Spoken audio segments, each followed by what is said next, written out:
Good morning. Good morning. Father Patrick asked if I would consider speaking today on the harvest of hope in relation to stewardship. Well, before you can have any harvest, you must sow the seeds. This put me in mind of Matthew 13, 19 and 30. For me, the seed on the path where I hear but don't understand started with being a cradle Catholic. Everybody knows what a cradle Catholic is? That's when you are born into a family where one or both of your parents are Catholic and they take you to Catholic church. Well, my mom took me to a church.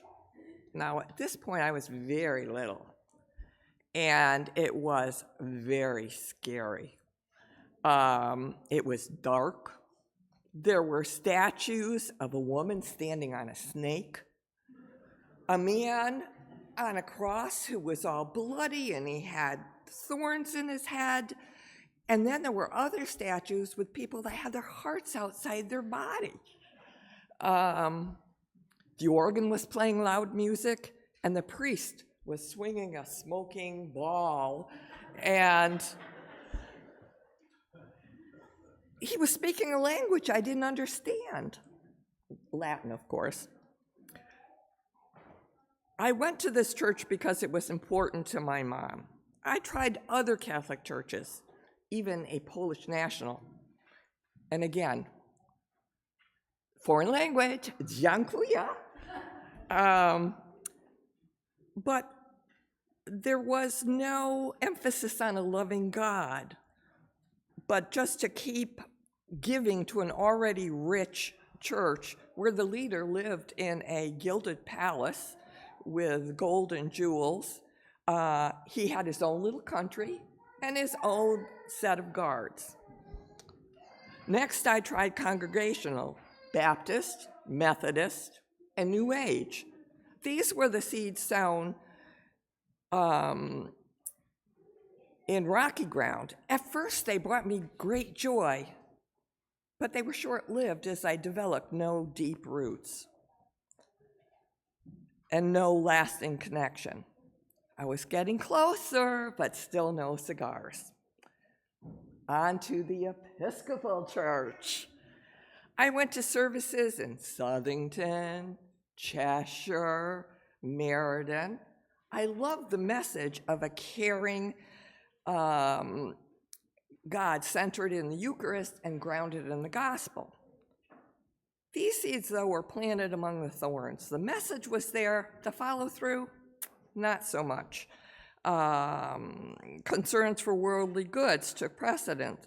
There was either too small or too large a parish, and the one that was right in the middle and closest to me, well, the priest declined to live in the parish because he wanted his kids to go to better schools than the school in that diocese.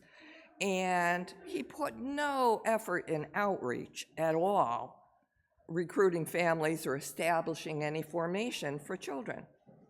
Then came COVID. Well, a very dear friend and relative said, "You ought to try listening online to St. Andrew the Apostle."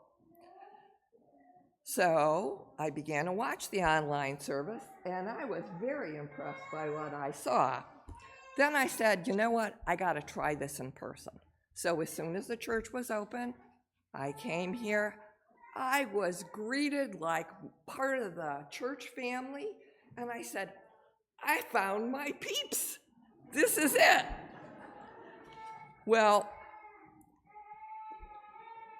in 2 Corinthians, it states that the one who sows sparingly will reap sparingly, and the one who sows bountifully will reap bountifully.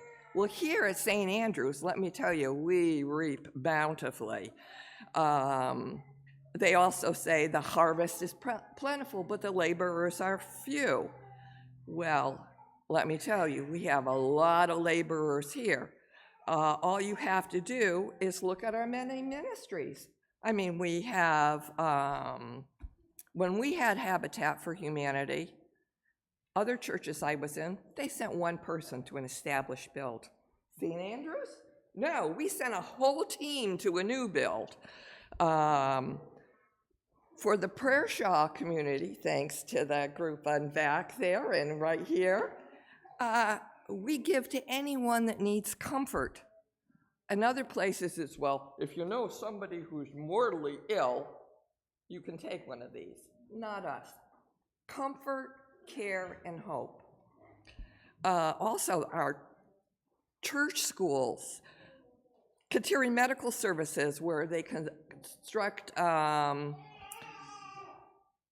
medical clinics for the rural poor. I mean, the things that we do here are amazing. We also have a midweek communion night and book discussion. And we also have film night, where right now we're watching The Chosen. I encourage you to come. It's fabulous. And then we have a very insightful discussion.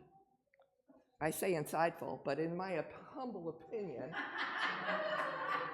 sometimes Father Patrick takes us down a rabbit hole. Okay.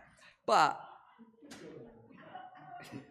in addition, all this takes money. All right? We have many opportunities to connect and to give and receive hope. And so many give of their time and talent, but in addition, it needs dollars. Money for building maintenance, educational materials, grounds upkeep, music, salaries, diocesan dues, and far too many expenses to mention. Please, please consider how much we have done and how much we still have to do.